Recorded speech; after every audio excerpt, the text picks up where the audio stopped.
After the Pharaohs, 2,400 years of empire conquest and survival. The fall of the Pharaohs, 343–332 BCE. For over 3,000 years, the Pharaohs ruled Egypt. Kings and queens who built pyramids, wrote in hieroglyphs, and believed themselves living gods. But even the greatest civilizations fall. By the 4th century BCE, centuries of internal strife, weak dynasties, and foreign invasions had left Egypt vulnerable. The last great native ruler, Pharaoh Nectanebo II of the 30th dynasty, was defeated by the Persians in 343 BCE. He fled south to Nubia, the last native pharaoh to wear the double crown of Upper and Lower Egypt. The age of divine kings was over, yet Egypt's story was far from done. The land of the Nile would become the jewel every empire wanted, and for 2 millennia others would wear the pharaoh's crown. Number 1. The Persian Empire, 343–332 BCE. The Persians returned under Artaxerxes III, folding Egypt back into the mighty Achaemenid Empire. They ruled through satraps, governors, collected tribute, and treated Egypt more as a province than a kingdom. They respected local religion, rebuilding some temples and allowing priests to continue rituals to Amun and Isis. But Persian control was absolute. Revolts were frequent and heavy taxes drained the land. For many Egyptians, the Persians were tolerated rather than welcomed. It would take a foreign conqueror to truly change Egypt's fate, one whose name would become legend. Number 2. Alexander the Great and the Greek Pharaohs, 332–30 BCE. In 332 BCE, Alexander the Great marched across the Sinai and into Egypt, chasing the retreating Persians. He was greeted not as an invader, but as a liberator. The priest of Amun crowned him pharaoh, calling him son of Ra and beloved of Amun. At the Siwa oasis, Alexander visited the temple of Amun, and there the oracle allegedly proclaimed him the son of Zeus Ammon. The Greeks saw him as divine, the Egyptians saw him as chosen. Before leaving, Alexander founded Alexandria, designed by the architect Dinocrates, a city that would become the greatest metropolis of the Hellenistic world. After Alexander's death in 323 BCE, his empire was divided among his generals. Ptolemy Soter took Egypt and crowned himself pharaoh in 305 BCE, founding the Ptolemaic dynasty, which would rule for nearly 300 years.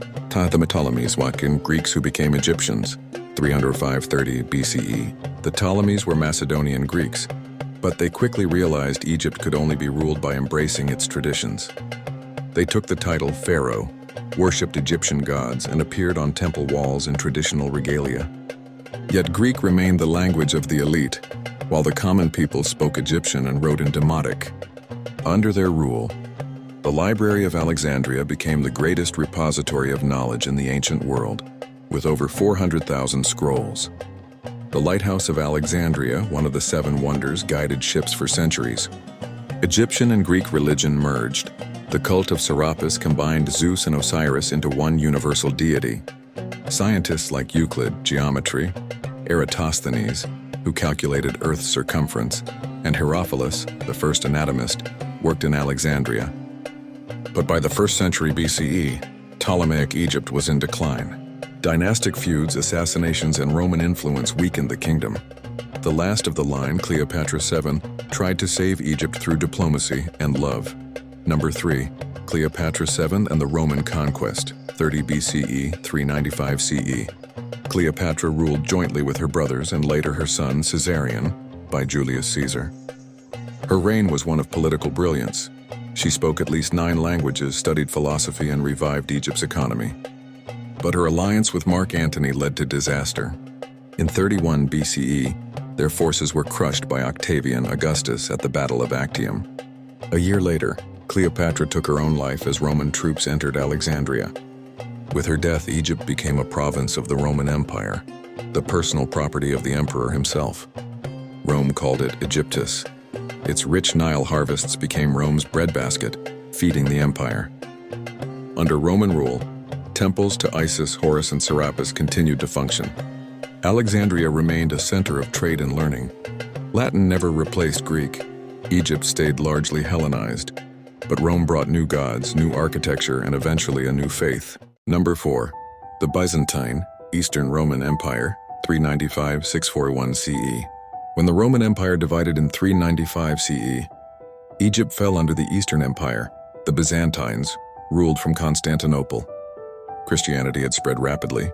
Saint Mark, the author of the Gospel, was believed to have founded the Coptic Church in Alexandria in the 1st century CE. Egypt became a Christian heartland, the birthplace of monasticism. Figures like Saint Anthony the Great and Pachomius pioneered the ascetic life in the desert, inspiring monasteries from Syria to Ireland. But Byzantine rule was heavy-handed. High taxes, Greek dominance, and theological persecution alienated the native Egyptian Coptic Christians, who rejected the imperial church's doctrine after the Council of Chalcedon, 451 CE. By the 7th century, Egypt was divided not by walls but by faith and resentment. When a new power rose from Arabia, many Egyptians saw it not as an invader, but as deliverance. The number 5. The Arab conquest in the Islamic Golden Age, 641–1250 CE. In 641 CE, the Muslim general Amr ibn al-As led an Arab army into Egypt, defeating the Byzantine forces. The Byzantine governor, Cyrus of Alexandria, surrendered after the siege of Babylon fortress near modern Cairo. Egypt became part of the Rashidun Caliphate, then the Umayyad and Abbasid Caliphates. The conquerors founded Fustat, the first Muslim capital of Egypt, and built the Mosque of Amr ibn al-As, the first mosque in Africa. Arabic gradually replaced Greek and Coptic as the administrative language, and Islam spread steadily. Yet the Coptic Christian community survived, maintaining its language and traditions for centuries to come. By the 10th century, the Fatimid Caliphate from North Africa conquered Egypt and founded a new capital, Cairo, Al-Qahira, in 969 CE. Under the Fatimids, Egypt became the center of a vast Islamic empire stretching to North Africa and Syria. The University of Al-Azhar was founded, still one of the world's most prestigious centers of Islamic learning. Cairo became a cosmopolitan capital of scholars, astronomers, poets, and artisans. When the Fatimids weakened, another force took control, the Mamluks. Number 6. The Mamluks, warrior kings of Egypt, 1250–1517 CE. The Mamluks were enslaved soldiers of Turkic and Circassian origin, trained from boyhood in warfare. They overthrew their Ayyubid masters in 1250 CE and established their own sultanate in Cairo. Their rule turned Egypt into one of the most powerful states of the medieval Islamic world. Under Sultan Baybars 1260–1277, they defeated the Mongols at Ain Jalut, halting their advance into Africa.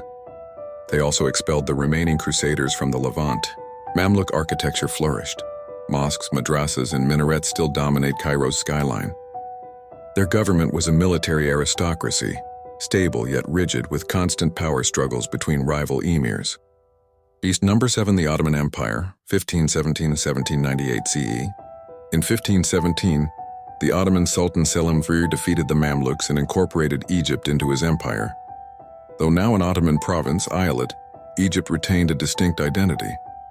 The Sultan's representative, the Wali governor, ruled from Cairo, but the Mamluks continued to wield local power. The Ottomans restored order and trade, linking Egypt to the wider Mediterranean and Islamic world. Caravans from Cairo carried pilgrims to Mecca. Merchants traded spices, coffee, and textiles from India and Yemen. Yet as centuries passed, Ottoman control weakened, and local rulers gained autonomy. Number 8. The Modern Era, Muhammad Ali to the Republic, 1798 present. In 1798, Napoleon Bonaparte invaded Egypt, defeating both the Mamluks and Ottomans. Though the French left after 3 years, they ignited a new era of modernization and nationalism. An ambitious Albanian officer named Muhammad Ali Pasha seized power in 1805, modernized Egypt's army, and reformed its schools and economy. He introduced cotton farming, built factories, and sent students to Europe, transforming Egypt into a modern state. His dynasty ruled Egypt for over a century, nominally under Ottoman authority but in practice almost independent. They built the Suez Canal, completed in 1869, linking the Mediterranean to the Red Sea, one of the greatest engineering feats in history. In 1882, Britain occupied Egypt, turning it into a protectorate. In 1922, Egypt gained partial independence under King Fuad I, and in 1952, the The Free Officers' Revolution led by Gamal Abdel Nasser overthrew the monarchy. The modern Arab Republic of Egypt was born, an heir to 5,000 years of history. The legacy of Egypt's conquerors.